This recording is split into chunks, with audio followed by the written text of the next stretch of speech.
Hello, welcome to Fireside Chats. I am Magla Pillay, and the topic that we are taking up for discussion today is called Karma and Destiny. This subject is of interest in this series because we are looking at things like what is the core of spirituality, is there a balance between your inner and your outer world, and what your relationship with God is. Do you, as an individual, enjoy a balanced and real relationship with God, or is He just a name or a concept? I'd like to introduce you to Sister Denise, who has been practicing Raja Yoga meditation for over 4 decades. Sister Denise, very warm welcome. Thank you very much. And thank you so much. This subject of karma and destiny is something that we have covered in other topics, but it's such a rich and varied subject that it bears and is needed for at least half an hour discussion. Tell me, what is your understanding of karma? And I'd like you to explain it in the context of how it works in reality, because most people have a basic understanding of the law of cause and effect, but to put it into practice is something totally different. What I'm thinking of in this particular fireside chat is how you look at your karma in terms of your feeling for your destiny, because everybody wants to understand, who am I?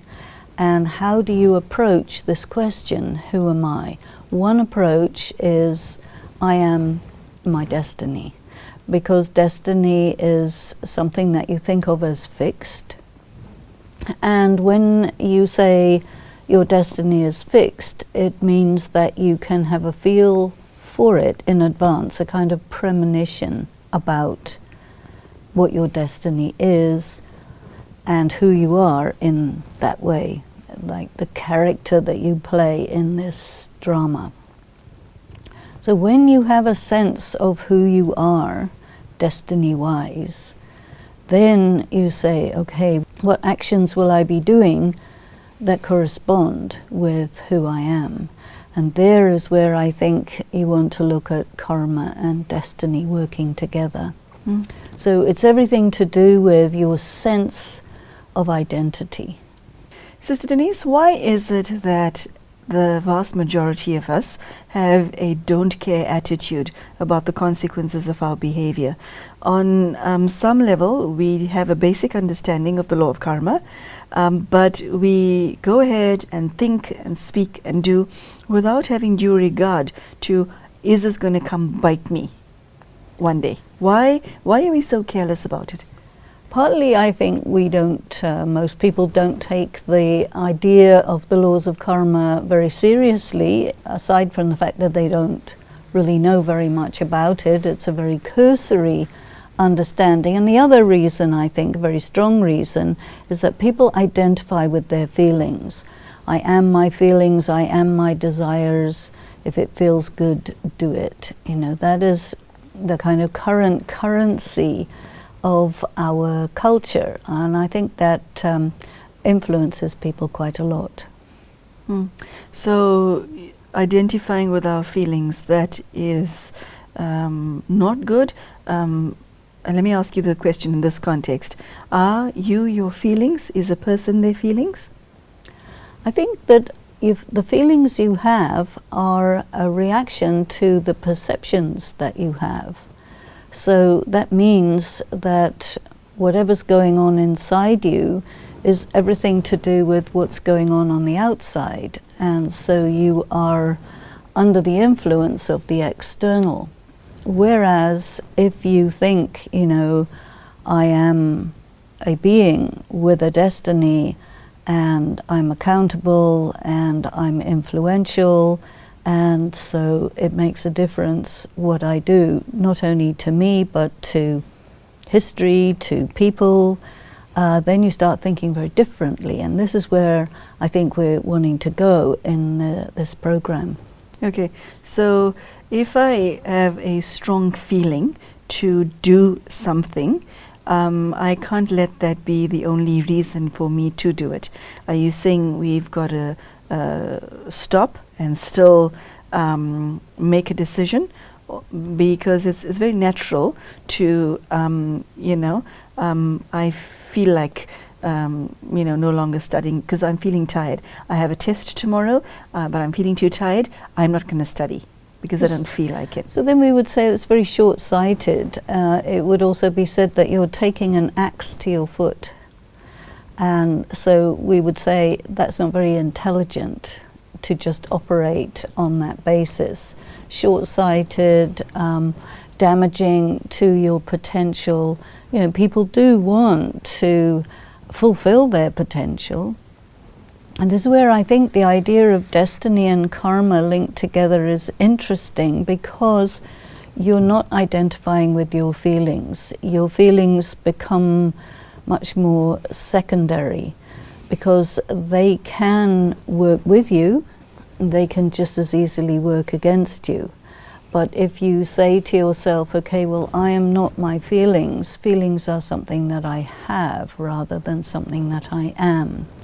And the feelings I have are very much connected with my perceptions. But behind my perceptions, there's something else which is more important, which is who I am and what I stand for and where I am headed, which is to say, I kind of align myself up with my highest potential, my possible destiny, and I go there rather than just be like a leaf in the wind. Okay, so what it boils down to is the ability to make a decision, the consequences of which work for you rather than against you. I think partly that, and also partly being much more far-sighted about yourself and giving importance to yourself, not in an egotistical way, but more in a way of honoring who you are, what your potential is, and kind of understanding that you have some sort of a duty to fulfill that potential rather than just be careless or casual about it, because eventually there's a tremendous sense of loss and regret when you get the point. So, Sister Denise, what comes to mind is that almost every single child at some point in their school career will be asked to write a composition entitled, "What Would I Like to Become When I Grow Up?" And so what you are saying is, why not, irrespective of where you are in your life right now, sit down and write, "What would I like to be when I grow up?" In a sense, yes, but in another way, when you give that exercise to a child, it's unfair, because the child is operating from the angle of a child, and you're saying that the child isn't anything until they grow up. But I think that no, the child is very important in their process of being a child. And when you grow up, you grow older, but the message that our culture gives is that you don't really have an identity until you're an adult, and then your identity gets molded for you. And so I think that that's not good for people. So I think really, what is my sense of myself right here, right now, and then go deep, because there you can discern some kind of a destiny which is going to be quite different from something some other person is going to want to impose on you, which takes away your freedom to be who you are. To be spiritually aware means that I make a conscious decision to make a plan as to who do I want to be as a person. Not even. I think it's more like recognizing who am I. Self-discovery. Yes. Okay. Because if you're trying to construct yourself, you may miss very important elements of that, because you're not in the mode of discovering, you're in the mode of, bricklaying or something. Discovery is much more subtle, there's much greater potential, and you may be selling yourself short in a way by doing that. So I'm very keen for a person to really have the subtlety and the opportunity to really discover something which might otherwise be considered an impossible dream, but it may very well be very possible because of what is inside that soul. Okay. So, Sister Denise, when problems strike, when you receive a backlash, a karmic return that's harsh, and when you have a debt that you find it difficult to settle, how do you manage your karmic debts from the past? Because we're not talking about how you function when things are okay. But when we have a very intense illness, when we have financial problems, when we have relationship problems, then we consider it that something is wrong. That's the terminology we use inside and externally. How does one who's spiritually aware manage their karmic debts? Well, I think we wouldn't say that something's wrong. We would say something more like, here's an obstacle, and the purpose of an obstacle is to give me greater insight, a greater depth of experience, to strengthen me, because obstacles are to be transcended, and you transcend them by exceeding what you think you're capable of doing, basically, which means that you are actually gaining capacity, building capacity, using the obstacles, not thinking something's wrong.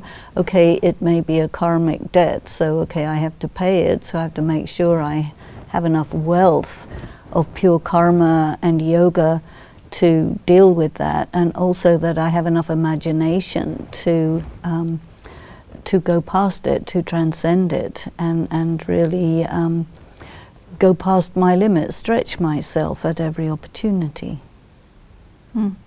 And dealing in that context with one's feelings, because you tend to get sad, feel betrayed, get upset, cry, whether it's internal or external tears, when life sends its various knocks.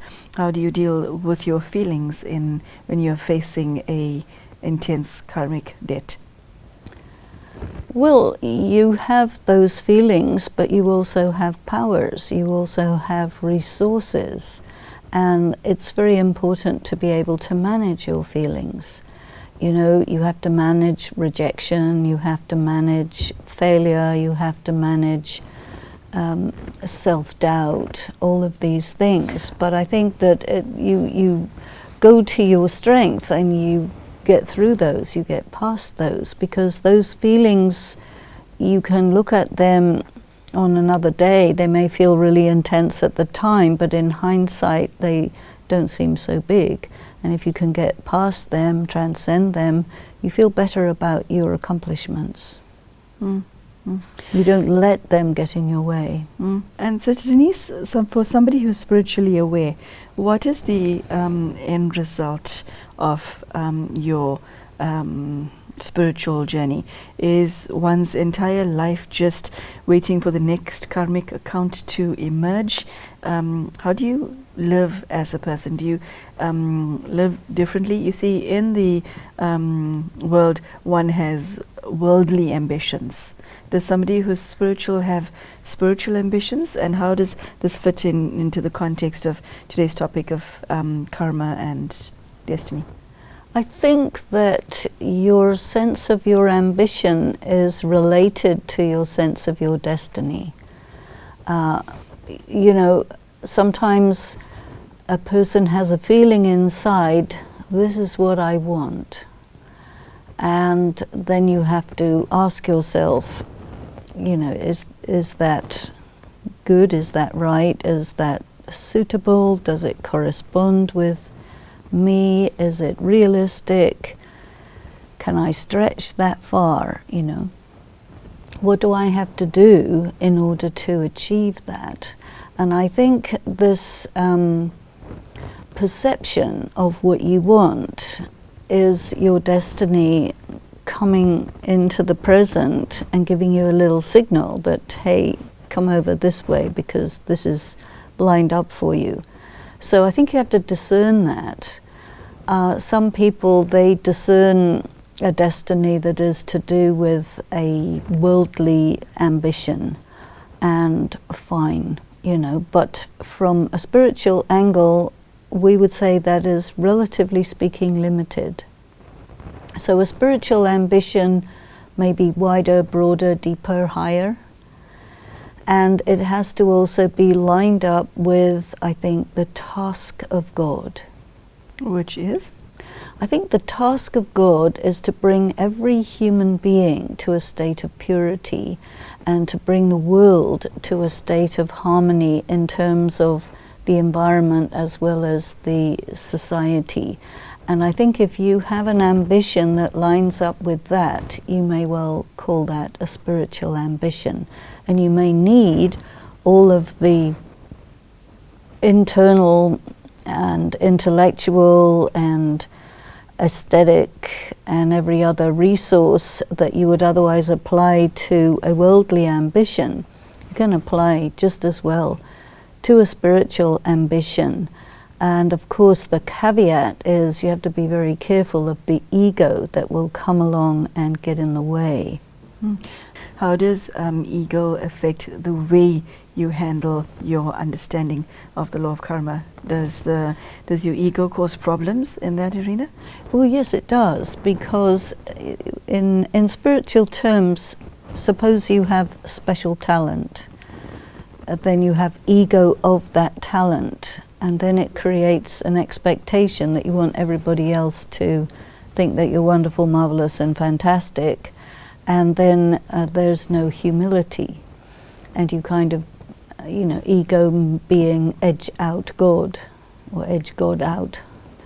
So to have a spiritual ambition, you would need to be all the time referring to God and all the time placing yourself under God as an instrument, and be prepared for your perception of what you're supposed to be doing to be adjusted or moved around by God, by circumstances, and so you may need to call upon a lot of inner strength to actually reach that. You may also have to be careful of some temptations, you know, because if you become very successful, there's lots of deviations from your pure goal that can happen. And so it's very important that you never say to yourself, I did this, I am this, that ego contaminates it, you see. Because when you're doing something, you want to do something pure, you want to do something great, you want to do something that is a high attainment that aligns with, I think, God's purpose, or have a higher purpose, but always being ready to let it go. Because at the end of the day, you will die anyway. And so if you have ego of it, it will get in the way of you being realistic about things. So, Sister Denise, you previously said that one's aim and part and parcel of one's spiritual ambition is to not just wait for your the deaths within your own karmic account to emerge. You're more proactive about it, aren't you? You go about settling it even before it emerges. How do is that the case? And if so, how do you go about doing that? Well, there is this idea of being far-sighted, so you can see something coming in advance. Or in the case that you don't see it coming in advance, you have to face it, you have to deal with it as it comes, and not avoid, deny, whatever. Because it's part of the process. It's, you know, when you're on the spiritual journey, stuff will come. Obstacles will come, debts will come. I think the very important thing is not to, say, sit back on your laurels, but you must always continue to accumulate spiritual power and a yoga power, because you will be called upon to settle an account any time, maybe suddenly and unexpectedly. You have to have your wherewithal with you at all times.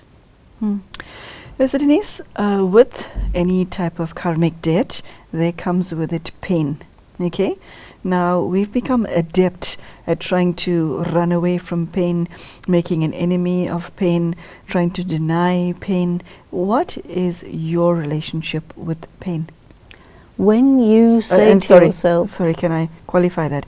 By pain, I mean pain, any form of suffering, fear, because karmic debts bring up a plethora of negative emotion.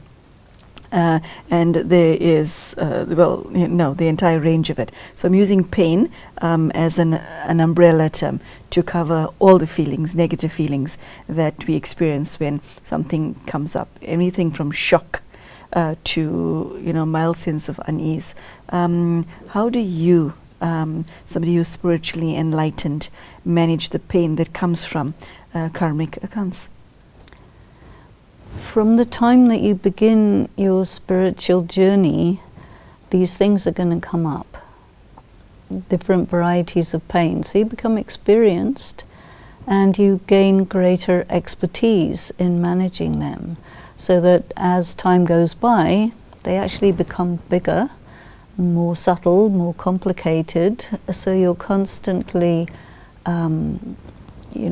improving your game, you can say, and getting better at managing it. But you see, the powers that you develop through yoga are very specifically in order to be able to manage sometimes extremely severe pain, and that is what you are adept at, that is what you are skilled at, and you make yourself get through it.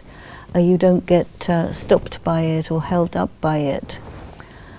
You use not just only your spiritual power, but you might need to use medication or whatever, but everything has to be, sensible, reasonable, balanced, logical, coherent, intelligent, grounded, while at the same time maintaining a very high aim.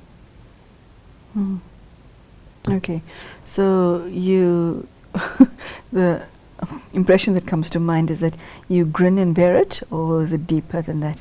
I think you have a big smile. A big smile, yes. And then, Sister Denise, as this unfolds, you go about your daily life? Well, you're operating on a number of levels. You have ordinary daily life stuff, but you, I don't think, keep yourself as an ordinary person, because if you have a very high spiritual ambition, that's not an ordinary thing, because you start to expect more of yourself than an ordinary person would do. You don't have ordinary expectations, you have extraordinary expectations, and you expect yourself to be able to do things that you might not expect of other people. You keep yourself moving along, and that's just the way it is. Because if you discern within yourself that, yeah, I can go very high, then go. But it can't be at the expense of other people. You can't do in such a way that you damage other people or that you neglect your duties. You have to carve a path where you're taking into consideration all the things that you need to take into consideration, so that your bases are covered. You don't get into debt by sins of omission, but you keep your life simple, so that there's nothing to stop you to reach where you choose to go, or where you also recognize that's where I have to go. Explain to us how God comes into the picture as far as the law of karma is concerned, and as far as destiny is concerned. Well, I think that God knows better than anyone else what the laws of karma are, and God is the teacher of the laws of karma. So if you become a student of God, then you're going to learn those things. The other thing is, God knows who you are. You don't know who you are. You ask yourself very deeply, do you know who you are? No idea. But, God will say to you, okay, well, I know who you are, so I'm pushing you in this direction. And gradually you begin to discern about yourself and discover yourself, and that discovery may continue if you fall short of where you need to go. You know, your sort of exams will come back again to enable you to fill the gaps or the insufficiencies that may be there. You have time, you know. I think one very good thing about God is there's patience, you know. God has eternity all the time in the world. And God says to us, human beings, you know, you're also eternal souls, so just go for a very high aim and just don't lose sight of the goal, however long it takes, no matter what it takes. I mean, a very human thing is, this is too difficult, this is too long, I don't think I can carry on moving when I'm 85, 90, whatever. But you see people who are on the spiritual path who are still pursuing it at those very old age of 85, 95, and they're still working on themselves, and it's an extraordinary thing. Most people would never do that. They say, oh, 75, that's enough, I retire now. So you who are spiritually aware have embarked on a journey of self-improvement, and it lasts until you leave the body? Yes. That's actually quite noble.